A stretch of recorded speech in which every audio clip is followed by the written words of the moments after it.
I tell you to picture yourself probably back in your childhood, how do you think it is different from now? How was it before, specifically if I'm speaking about Kemman? How was it before in Kemman and how it is now? How are the people changing? I think it was very different.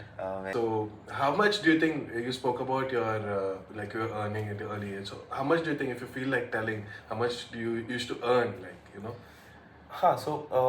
I mean, to be frank, earning was there, so it was basically pocket money. When you speak about risk nowadays, people just want to invest. They don't know proper. They don't have proper knowledge about how to invest, and like as you mentioned, your friend was there who helped you out and everything. What do you feel such kind of people do? Like, what should they research more on, or what should they first do? Yeah, so first I think it's about understanding like what is your goal. Hi, hello everyone. Welcome to the very first podcast of my channel. So today's podcast was very special. It's going to be very special. So we already shot the podcast, and I'm speaking on what topics we discussed, and I'll speak a little bit like how it started and what made me start the podcast. So basically. I had my channel, and I still have it, called coastalvibes.in. So I started probably maybe 3 years before, and I used to host interviews on that channel, and that was an Instagram live. So I hosted that for probably 1.5 2 years, and then back then I was working in Kuwait, so every Saturday I used to host the interviews. And later, at a later stage, I had to, because I had to pursue my higher studies, I had to move to the UK. So when I moved to the UK, because of the time difference, I couldn't be very consistent in hosting the interviews. So right now, I'm in India, and I thought that why not start the podcast. So initial idea was to start the podcast in Konkani. So when Johan came, we decided, when we started discussing on the topics we need to speak, uh, we didn't get the flow there. So we might as well thought, let's start it in English, and probably if we get people, who want to share their experience in Konkani, or who want to speak about the importance in Konkani, the importance of Konkani, we might as well thought that we'll start at a later stage. So okay, we spoke about Johan's early life in Cayman. So the tourism basically in Cayman, how was it back then and how it is now. Then we also spoke about the Manipal life now and back then, and we basically shared our experience, how it was, and we also spoke. We spoke about the financial freedom. Johan shared his experience on the financial freedom and the investments and things like that. I think we concluded with that. We also have spoken about our early childhood here in Cayman. So these are the topics which we covered during this podcast. So this is my first podcast. So hope you'll like it. And if you like it, please do like. If you like it, please do like. Hit the like button, subscribe, and share with your friends and family, so that I'll be able to bring more of guests, and on your suggestions I can take different topics and speak on it. Hope you like the podcast. So now let's straight away dive into the podcast. Good to be back on a podcast, sitting like this, and talking to my very good friend. So first and foremost, welcome Johan to the podcast. Glad to have you here. How do you feel? Good to be back. I think, good to be back in Cayman. I've come to Udupi for a while. It's been about 3-4 days. Good to be back, going around, seeing places. Nice. Yeah. So yeah, if I tell you to picture yourself probably back in your childhood, how do you think it is different from now? How was it before, specifically if I'm speaking about Kemman? How was it before in Kemman and how it is now? How are the people changing? I think it was very different. When we were small, I think we used to.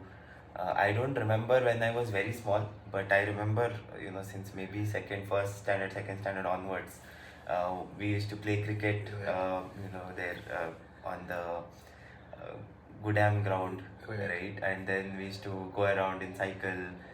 There was, as far as I remember, the entire stretch from Kemman to Hampankatte after like Gudam was actually a forest. Right, right. So it was a mini forest kind of a thing. We used to see porcupines, peacocks, etc. there, and then we used to cycle through it. And in the rainy season, I remember all the touch me nots and all Right. of that, getting scratched from that. But still, we used to go every other time. Next time again, we go through that road only.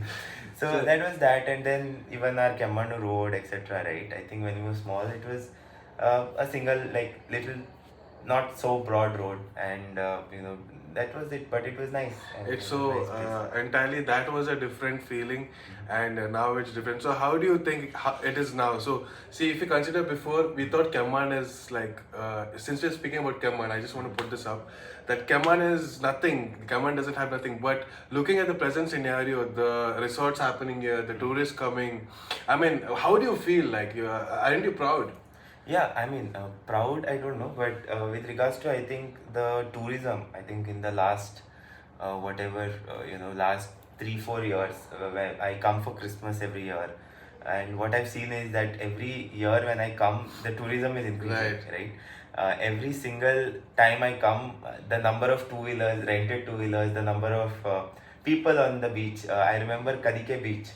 So when we were small, it was like a private beach. So we used to go in the Right. cycle, park a cycle, and then do whatever we want on the Kalke beach, I know. and then come back. No one used to be there except few locals and Right. few the small fishing boats. Now when I go to Kalke beach, I was seeing it. It's almost like it feels like it's like Goa, right? I know. Just that there are no shacks and Right. the alcohol culture. Yeah, I right? think that is also So- that will also be implemented soon if things go this way. Yeah. Yeah, so that's I think that's been the change in our hometown. The tourism has picked up. I'm seeing a lot of options, right, for tourists who come to Udupi to stay. The amount of resorts, homestays, and not just the normal lodging kind of Right. places, but the places like good rate. You can compare that with a good 3-star kind of a place, Exactly. right? In fact, this time I had come for one of my friends, Airbnb opening. Yeah, right? we So can then I mention was- that in the podcast as well. I'm not sure we would like that. So maybe after the podcast I'll ask him if we Yeah. want to mention. Then maybe Right. I'll send you a picture. You Yeah. can mention the details. But yeah, I mean he has about 3 Airbnbs.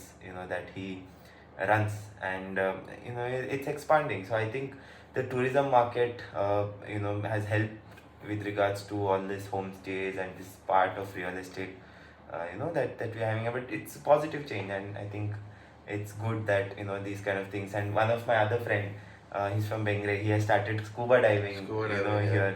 So it's interesting. I mean, when we were small, it was just a beach secluded town.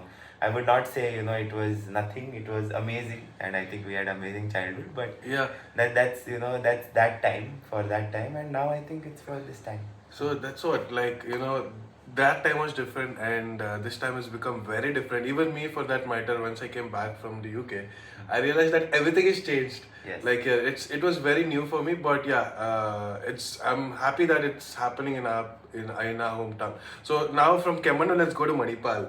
So most of them might be knowing, whoever is watching this podcast might be knowing about Manipal. Manipal, the famous place, so called for its university. So how do you think it was back then when we were studying, and how it is now? Maybe the the nightlife or the student life. Yeah, how is it back then? Do you feel any Yeah. difference? So back then, honestly, I don't know, right? Because when I mean, we have been to Manipal and we used to cycle and go to Manipal that time. But clubbing and all we used to see from outside. But we have, honestly, till even I reached in college, I don't think I have, gone inside a club, right? Right. But we used to see, yes, there was, clubbing culture and all of that. I think clubbing, when I started going for clubbing in Manipal, I was also kind of grown up and all of that. But what I remember Manipal from high school, right, compared to today's kids, everyone kind of goes to Yeah. pubs and they get to experience earlier. there was two factors also for me, I feel. I mean, for me or my friend during that time. Clubs were just coming up at that time. Also, there was an affordability factor for us, right? So if you can't take a cycle and really go to, but we used to see Manipal, used to go around in Radi, stuff like that.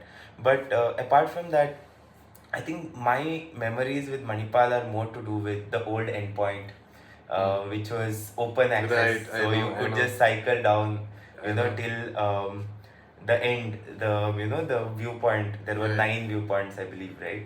So that was one. Then other core memory is you cycle till the top of endpoint and then you can walk down. So currently there's that bridge constructed, right, at Baba Point. So when we were small, that bridge was not there. So you couldn't cross to Kolalgiri, but you could cycle through Parampalli and then you can go till that edge, the Baba Point edge, and then you can either climb up from Baba Point to end point, or you can come down. So I think that is one. So I remember there was this time when me and we had a group of friends that time where we used to, so we used to buy chips, boti and all of that, and then go, to Baba Point and then walk. So it's like a trekking expedition through that entire forest, and then go up to end point and then walk down. We were jobless at that time, but it was fun. So we used to do like a mini picnic, click pictures in our whatever phones, keypad phones we had, and then I still have some of the pictures on Facebook.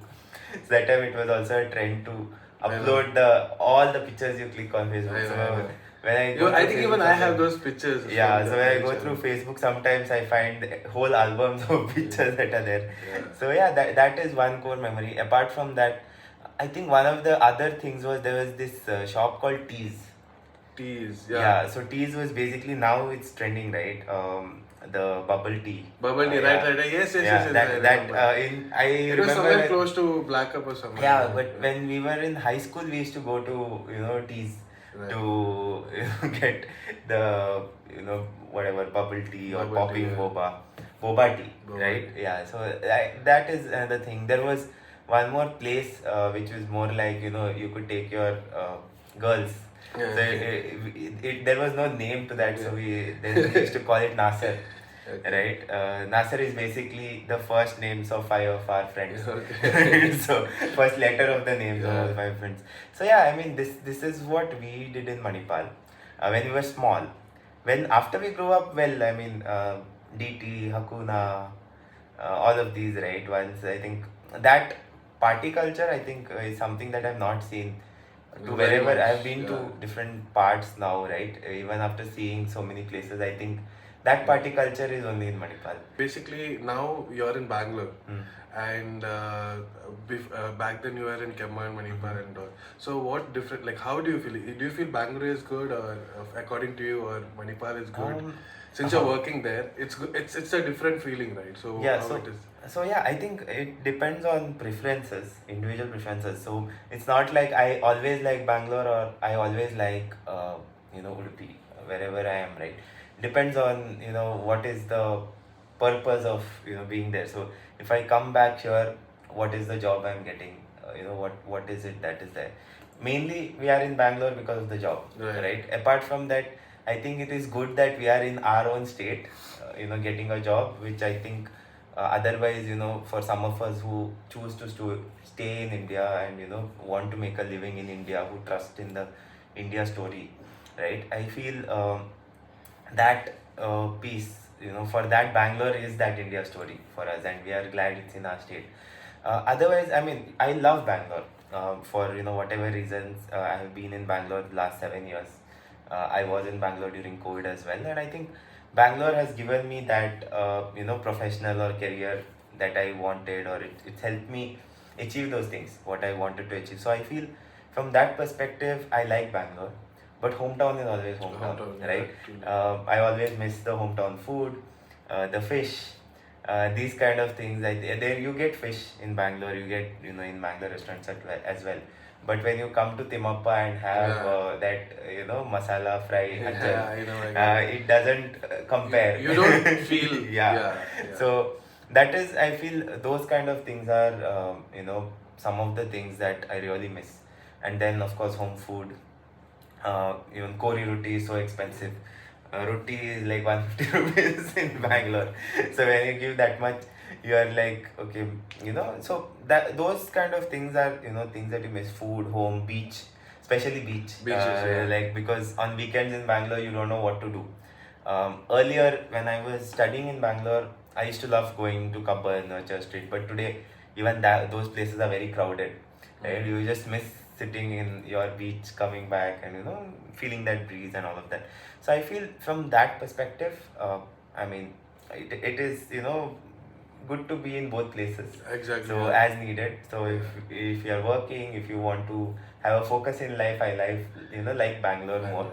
Because the moment I come here, I start living my college life again. Yeah. So, right, and I've been like last 4 days I've been here. Yeah. I think first day I came home at 3. And then, Then we were so, there. We were yeah. so right, yeah. So yeah, other day we went to, have a drink. Then everyone was like, we should do a school trip. So then in the night at 12, we booked a TT. And then we went to beach. That's fine, yeah. 1 o'clock. Yeah. So I reached home at 3. Yeah. So I think those things are a little bit, when I come here, I tend to enjoy a lot.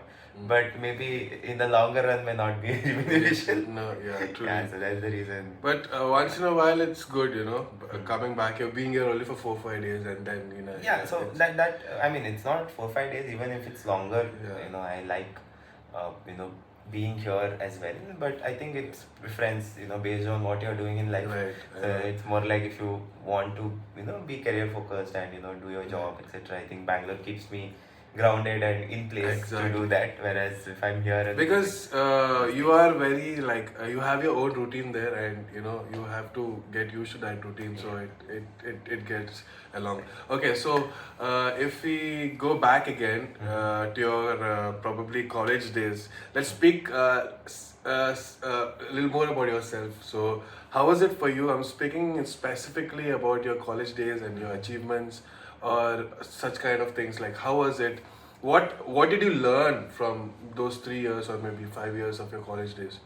Yeah, so I wouldn't call achievements or anything, but I think my school and college experience has been very instrumental in Right. What it has done to me in terms of career and my perspective of life post that, right? Firstly, with regards to, I mean, I've done my entire right from I think LKG till degree in Milagres, and then I went to Bangalore to do my postgrad. But the first part, right? First primary, I don't remember doing anything in school. I was mostly a crybaby, coming home or whatever. That was my primary schooling, and for what I remember, I think I started failing in math in second standard. My mom has kept all those report cards. So if I see math till second, third, fourth, all 3 years I failed in math. Then fourth standard onwards, I started failing in science also. And then mom has kept also the preparatory, answer sheets. They are there in my cupboard. So when I see them, I've flunked in my preparatory boards, right? Both the preparatory boards in all 3, math, science and social science. So Okay. that has been my college life. But there was always. I think that's a usual thing, right? Yeah, So- that's been in school. And then I mean, but with regards to high school, I think I was into basketball and running. So that kind of gave me that even though studies it was more like maybe I'm not very good at studies, but I can get Yeah. some get into some sports Some kind of sports, a yes. field and stuff like that. That's what I used to think back then. But when it came to actual boards, I think things kind of changed. I don't know what exactly happened in that 1 month, but the teachers really kept you in for 1 month and made you study. And I think that kind of changed the course of how I was looking at things. And then when I came to PU, I became good at study, especially math, which I used to hate in the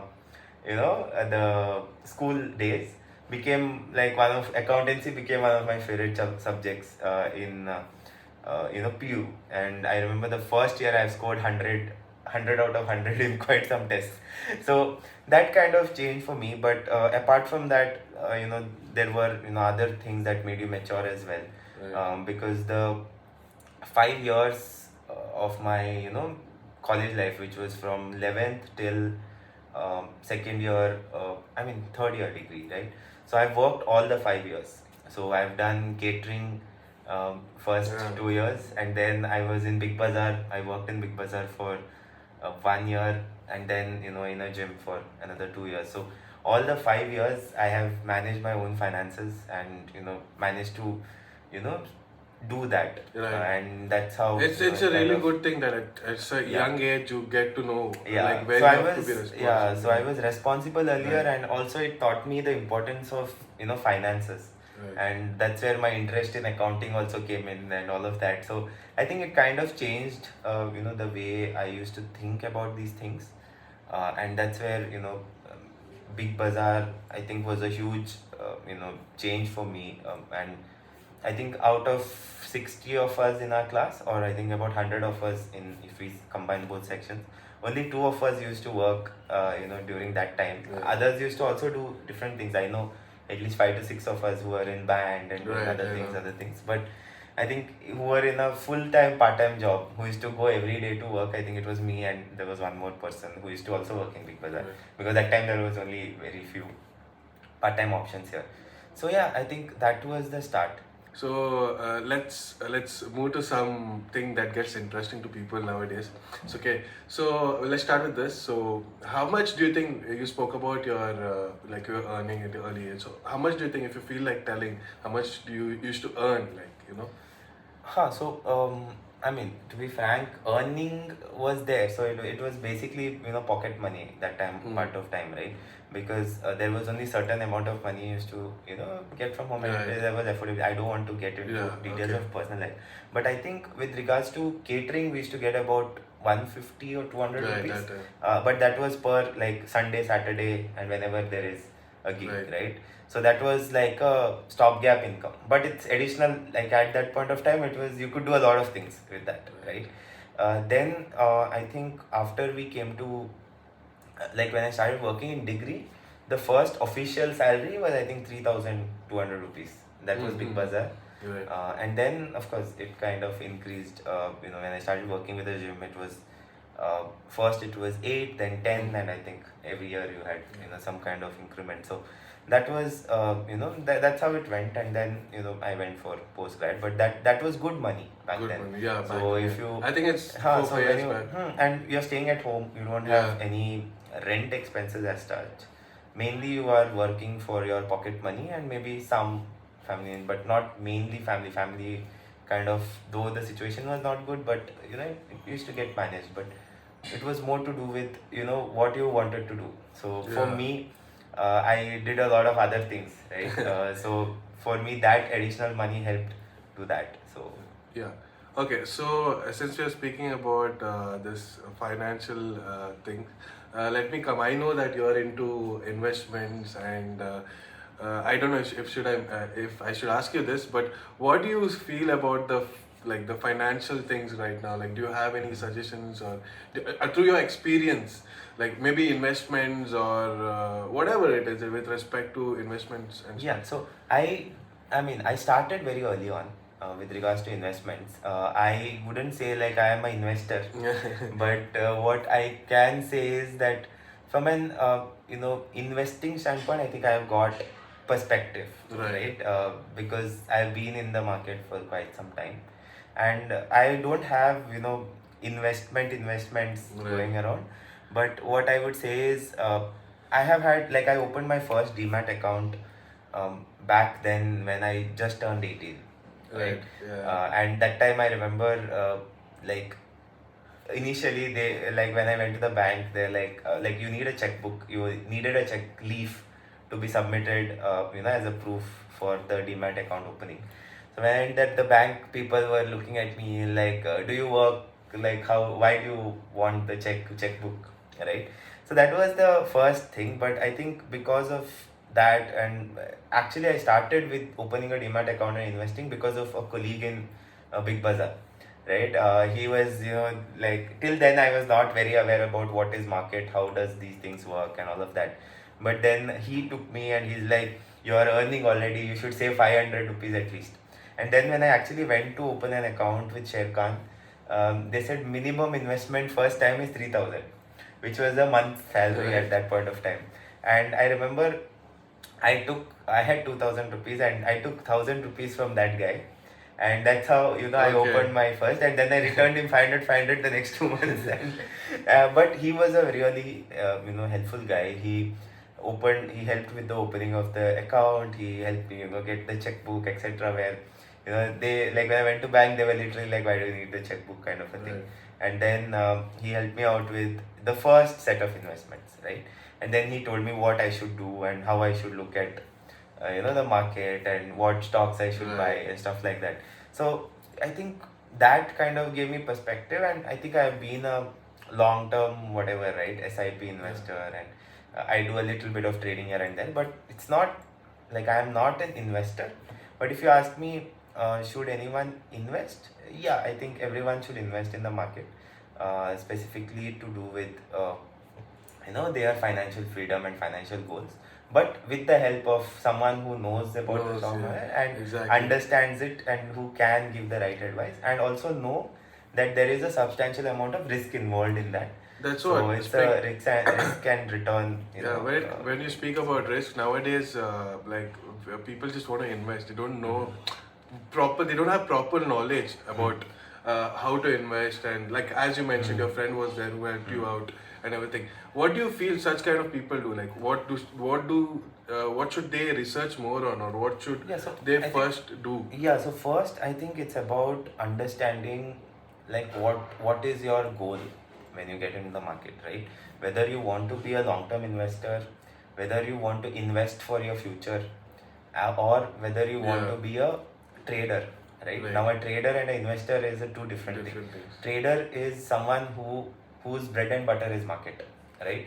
He does intraday, he does options trading, he does a lot of these stuff, which earns him his income, and that's his bread and butter. Whereas an investor, like in a market it's more to do with, he wants to make more returns than an FD, right? And he's ready to take a little more risk. Now in FD, you have a guaranteed return, right? Let's say currently I think I suppose 7.2% I think is the interest rate at this point. But market on an average minimum, I think in the last 5 years has given about 12% uh, with regards to the market returns.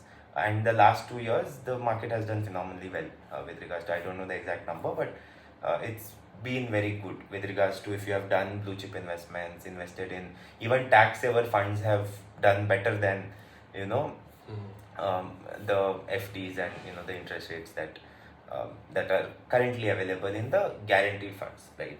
So that, given said that, you never know if it will continue to be like this always, right? So given that, have understanding the risk involved in it, and then also understanding what are your financial goals, having an advisor to do it, or if you understand, then doing proper research about it and then investing, I think that kind of gives you that perspective as to what you want to do with your money, Right. how you want to manage your savings, and also not put all eggs in in Yeah, one basket, yeah, right? yeah. You do it in terms of different, you can diversify your investments. You can invest some money in your asset class, some money in your stocks, some money in different bonds, debts. There are hundreds of Right. financial instruments as well. Then there's real estate and others as well. So I think, I'm not an advisor in investment. No. But from what you are saying, I understand, because that Yeah. I used to do trading since a long time. So yeah, I So have been. I thought, like, been in the market. I just wanted to know like your experience, so that it'd be easy for me as well, because I'm basically not much into it. So I understood like how it was for you, and then probably even the viewers, it'll be helpful. So we spoke about a lot of things from starting the tourism in our place now, and your, or maybe mine also, childhood here. We spoke about Manipal, spoke about your early college days and school days. Spoke about investments. How do you feel, to be here on this podcast? It's a very first podcast for me, and I was very happy to have you here. So what was your feeling? We spoke for maybe around 20-25 minutes. So how did you feel this podcast went for you? I just came here firstly as, I am the guinea pig, right? So when you asked me, you said you wanted me, and I think I have been a guinea pig for Coastal Vibes for the last time also when you started the live. I don't mind, making a fool of myself, right? So That's not a fool of yourself. It was So kind of protective, yeah. yeah, but honestly, on a serious note, I think this is a new experience for me as well. When you called me, I've never been on a podcast, so for me it's an experience Right. more than anything. And when you said you have a setup, I was like, yeah, I want to. It's not a So- very good setup, but yeah, I can manage. So I like, okay, whatever nonsense rubbish I speak, but I'm gonna speak on a mic. So that's why I was here. Yeah. So I think, yeah, honestly, you're starting something new, and I main purpose of it is to be there for a friend, right? Yeah. And then apart from that, when we started the live, I remember you were camera shy. You wanted to start something, and you said, I need a guest. I said, okay, I'm the guest. So, and it's not that that I have done something or you have done something. I think the whole purpose of this is to start something, right? Yeah. And I think that is important. And how do I feel? I feel really great coming here, and I hope this grows from here, right? So this is the first one. We are testing out everything Yeah. out here in a way, and we had to do it. Like we are shooting on two phones. I don't know what. So Two or three of them. yeah, three phones are on, something Yeah. going on. But like from here on, you want to, you have interest in this. Yeah. I remember after the first live, you have been consistent about Right, it. So right. since I think being consistent is one of the things to grow in this content creation Right. side. And you have been consistent. I've seen that you kind of put in that even when you went to UK, you were doing lives in between But here and in there. UK, So- I did, but it didn't go Yeah, on. but still you Yeah. did one live there from there, and I know from Qatar you did from here. So you have been consistent about it. So since you have been consistent and have been taking interest in this, I thought why not? If you want to start a podcast, you should. And I hope some very good guests Yeah. Hopefully. keep coming here Yeah. and continue to Yes. continue with this podcast and keeps the Coastal Wild page growing. So that's my wish for you, and that's why I'm Yeah. here. So thank you for being here. And by the way, you didn't know it. So this is gonna be on my page, like Cheerba RL. And later, at a point, I want to have some a different kind of concept for Coastal Vibe. So that's when I'll start uploading videos then. So it was nice to have you on this podcast. Even I got to know a lot of things from you. Maybe all of your childhood I didn't know, or maybe certain things I didn't know. So I got to know. It was nice to have you here. So I think, do you have anything else to speak, or let's wind up this podcast with a happy note? Or Sure. like, do you have anything to say at the end? I just wish you all the best, and Yeah. I hope you keep growing from here. Yeah. That's all I have to say. Okay, guys, that was Johan with us, who shared his experience, and we spoke about tourism. We spoke, as I mentioned earlier. If you're watching till the end, you will know. So we were happy, and like even I was happy to have him here. This is my very first podcast. I don't know how the experience is going to be watching in the podcast once it's uploaded. So thank you everyone for being always a support, and keep supporting. Do subscribe and share if you like the podcast. Thank you so much. Cheers and goodbye.